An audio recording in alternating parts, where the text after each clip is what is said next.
time to end the season with the very franchise that started it all.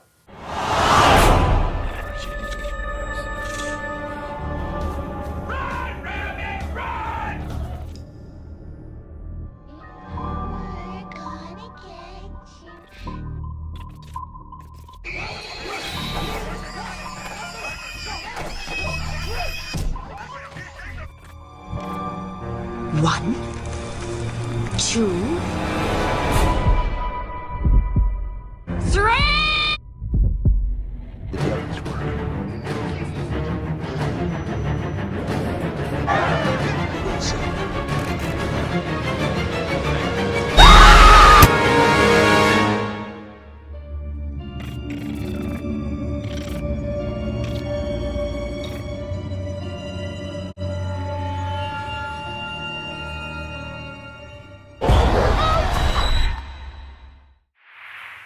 Hey everyone, it's Don G. Corleone here, and I'm here with the season finale of Halloween Horror Movie Season 3. And as you all know, with every season finale, I always like to end the Halloween Horror Movie Review season with my Halloween costume. Because, yeah, this year, you can tell I am dressing up as Ghostface from the Scream movies. That's what I'm going to be this year. So I hope you all like it. Just let me know in the comments below what you think of this Halloween costume, because I would love to hear you guys' opinions. But anyway, guys, y'all remember I reviewed Insidious to begin this season as episode 1. And then I kicked off the middle half of the season with the sequel, Insidious Chapter 2. So, I figured for the season finale, I'd end this year's season, with Insidious Chapter 3. So yeah, this season finale is going to be 2015's Insidious Chapter 3. This time directed by Leigh Whannell, and not directed by James Wan like the first two. Anyway, what's the plot of this movie? Well, after trying to connect with her dead mother, teenager Quinn Brenner asks psychic Elise Rayner to help her. She refuses due to negotiate events in her childhood. Quinn starts noticing paranormal events in her house. After a vicious attack from a demon, her father goes back and begs Elise Rayner to use her abilities to contact the other side in hope to stop these attacks by this very demon content for a body. And so how was this film made? Well, around the very opening weekend of Insidious Chapter 2, a third installment of the Insidious franchise was announced on September 15th, 2013, with Leigh Whannell signed on to return as writer and Jason Blum and Orrin Kelly set to produce. When asked about returning for another sequel, actor Patrick Wilson would say that he didn't know where else it would go, and that his character had been through the ringer, and he thought the movie sets it up well at the end. And it was great for him. That's how it should end, according to him. And on November 2013, it was announced that Focus Features and Stage 6 Films would release the film on April 3rd, 2015. And that date was later moved to May 29th, 2015, before settling in June 2015. Well, then on March 11, 2014, Scream Rant reported that the third film would not focus on the Lamberts, but on a new family and story, and would not connect to the last scene in the second film. It was also reported that both Whannell and Inga Sampson would return as ghost hunters, Specs and Tugger, along with Len Shay as Elise. Then on May 2014, Wan tweeted that Whannell would direct the third film, which marks his directional debut. And in June 2014, Stephanie Scott and Dermot Mulroney were cast in the film. And in September 2014, during the Cinema Diverse Film Festival in Palm Springs, actress Ellie Keith said she had recently wrapped an undisclosed supporting role in the film. Then principal photography began on July 9, 2014 in Los Angeles under the title Into the Further, and a scheduled 29-day shoot. Filming wrapped on August 18, 2014. So after the movie was shot and completed and marketed, Insidious Chapter 3 would go on to be released on June 5th, 2015. And it received, like the second one, it received mixed reviews from critics. A lot of reviews for this franchise are usually mixed, but they received improved reviews from critics compared to Chapter 2, and this one was not as successful as Chapter 2, because it only grossed about $113 million worldwide against a budget of $11 million. But that didn't stop another sequel, which was also a prequel, but a sequel to this one, called Insidious The Last Key, would get released on January 2018. As for my reaction to this movie, well, I personally think this is my second favorite of the franchise, and in my opinion, this was where they should have stopped. The reason I say that is because this movie makes the story feel like a complete story where in chronological order it goes as Chapter 3, then Chapter 1, and finally Chapter 2. A perfect story arc and a good one for the character of Elise. You guys all remember that Chapter 1 was one of the first horror films, the first James Wan movie I saw, while its sequel, Chapter 2, was the first horror film I saw in the theaters back when I was in 10th grade. Lighter Lewanell also tries on the directional gloves for the first time for this film, and certainly he drew a lot from the original director James Wan's style to keep the distinctive city's atmosphere intact. Plenty of the horror here for jump scares, those long silent pauses that were shadowed by loud blasts of music and a suddenly spooky image on screen that will jolt you. And despite being a prequel, Wanell also effectively injected elements which tied in with the first two films, like the Brian Black and the red-faced ghost, whose unexpected appearance surely is very exciting to his city's fans. And if this is a battle of fright and affection, one would find himself atop the middle of an emotional seesaw bar, that's really trying to fight the creeps, while also finding a strange cathartic surge of emotions. And this is pretty much what watching Insidious 3 feels like. There's more horror in it, but there's more than enough poignant soul delivered to tug at the heartstrings. While this is your ordinary horror flick that teens with relentless hair-raising scares, Insidious 3 finds depth in its characters' emotional tragedies. The narrative is well constructed, and the characters' storylines are well knitted and beautifully crafted. And in spite of those countless sudden appearances of meddling spirits and all the screams that follow, it isn't hard to connect with the entity of the story and feel the emotional outbursts of the characters.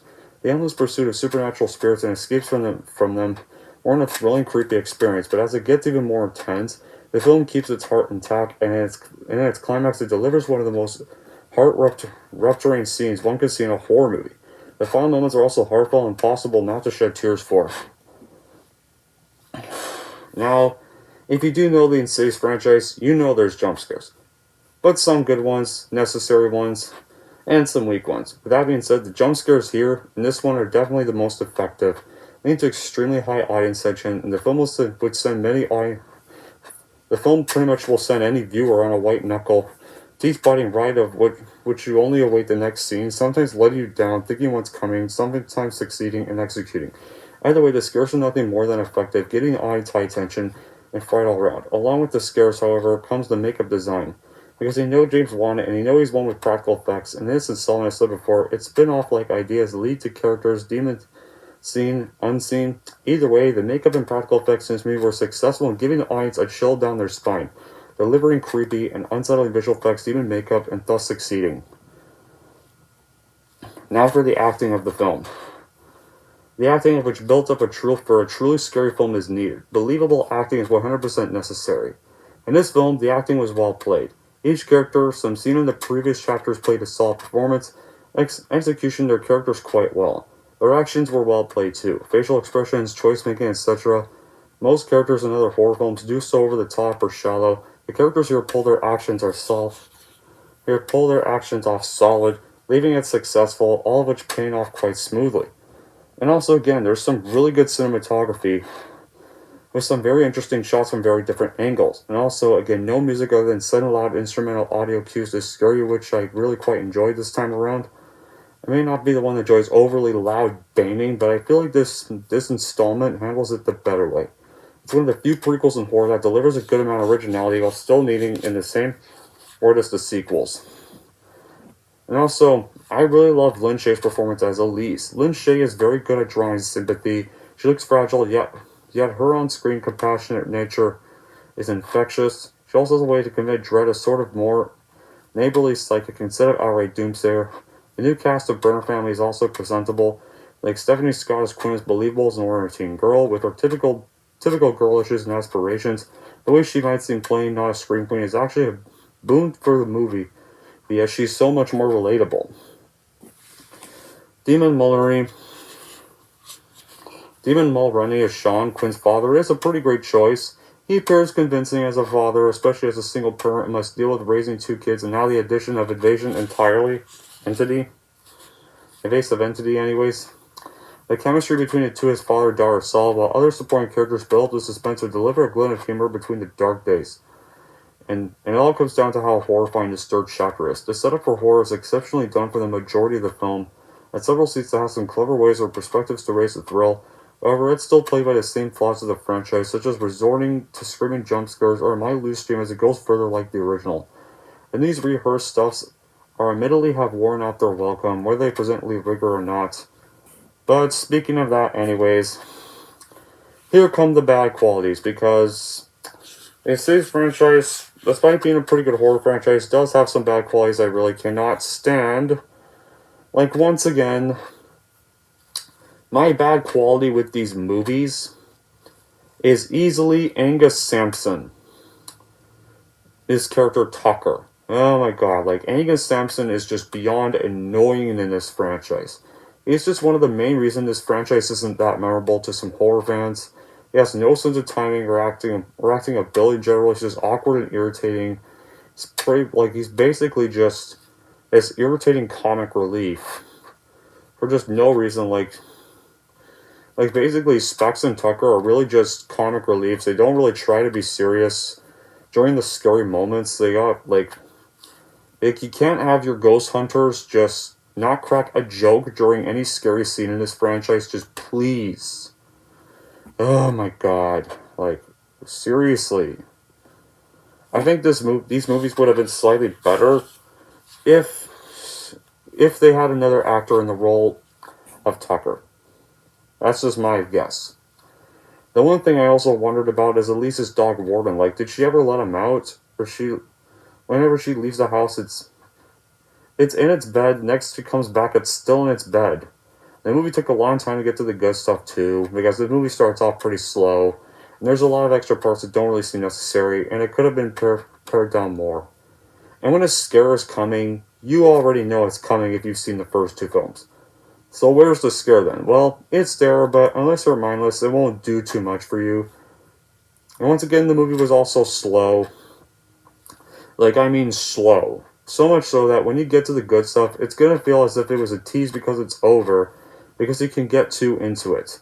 And I admit, there are some good things in this movie, which is why I still thought it was a pretty good film, and still thought it was actually better than the first film. The first film I could put in third place. Guys, I find 3 and 2 better movies than that film. And I just can't help but point out the flaws looking at it from a critical standpoint. Like,